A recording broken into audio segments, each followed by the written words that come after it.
Olá, pessoal, saudações a todos que estão aqui assistindo e acompanhando no Refúgio das Terras Altas, o acampamento de quintal que eu criei para me ajudar e ajudar vocês que estão assistindo a superar esse período difícil. Porque quando a gente se isola, a gente consegue enxergar o quadro todo. Por isso que as terras altas são tão importantes, porque quando você está lá no alto, você consegue ver todo o cenário. É aqui que eu troco ideia com vocês então. Mas hoje eu tenho aqui, olha só, alguns convidados especiais que saíram diretamente da história O Tempo dos Caminhos Mágicos, com o Caio Ventura, não sei se vocês conhecem esse cara, e os quatro mega curiosos, que são as crianças que vão descobrir então o tempo dos caminhos mágicos. Então, para falar para vocês sobre isso, é o que? É o que é que nós temos como a ferramenta mais poderosa para mudar o nosso mundo que agora chegou no caos. Parou. Como cantava o Raul Seixas, o dia que a Terra parou, a profecia se cumpriu. Eu e vocês estamos vivendo exatamente nesse tempo. Só que a minha intuição já me dizia desde 2013 que alguma coisa estava muito errada. Na verdade, esses avisos já vêm sendo dados desde a década de 70.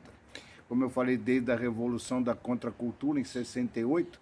Em 72, nós tivemos a primeira Conferência Mundial do Clima. E a ciência avançou o suficiente para a gente entender como as coisas funcionam. Então, por exemplo, histórias, olha só, deixa eu apresentar a minha turma. Bom, Caio Ventura, vocês já conhecem. Esse aqui, olha só, é o Edu. Esse aqui é o Gonzalo. Opa, essa aqui é a Ana. E essa aqui é a Martina. A Martina é a menina que sonha, que tem sonhos reveladores.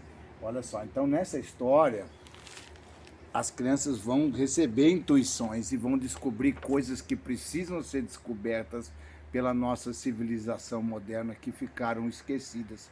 Só os povos ancestrais têm esse conhecimento. E é através dessa história que eu quero conduzir as crianças para a construção de um novo mundo.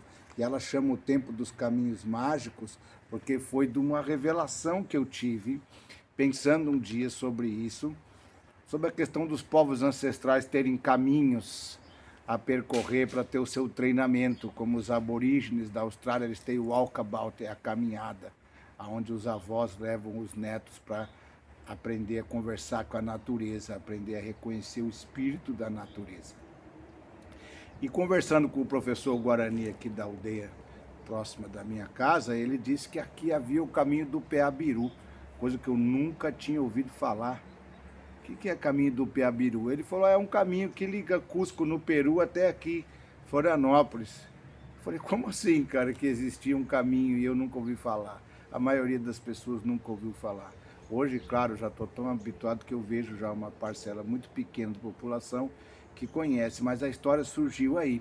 Aí eu comecei a pesquisar e ver que os povos ancestrais, todos eles, em todos os continentes, tinham seus caminhos de troca, eles já tinham uma sociedade organizada, né? Muito diferente do que os nossos livros de história nos ensinam. Então a primeira mudança que a gente tem que fazer é mudar os conceitos. E para mudar os conceitos, nada melhor do que uma boa história. Olha só, nós somos criados num conceito de 400 anos atrás, onde a ciência era completamente obsoleta com o que tem hoje. Era uma ciência mecanicista, só enxergava o mundo material. E hoje a nossa ciência já sabe que, na verdade, o mundo material nem sequer existe. Né? O que nós temos aqui é energia em quantidade suficiente para os nossos órgãos sensoriais externos perceber. Mas e o nosso órgão sensorial interno, que é a glândula pineal? É assim que a gente cria histórias. O Platão, o grande filósofo, já dizia isso: existem dois mundos, o mundo ideal e esse mundo físico que a gente vive.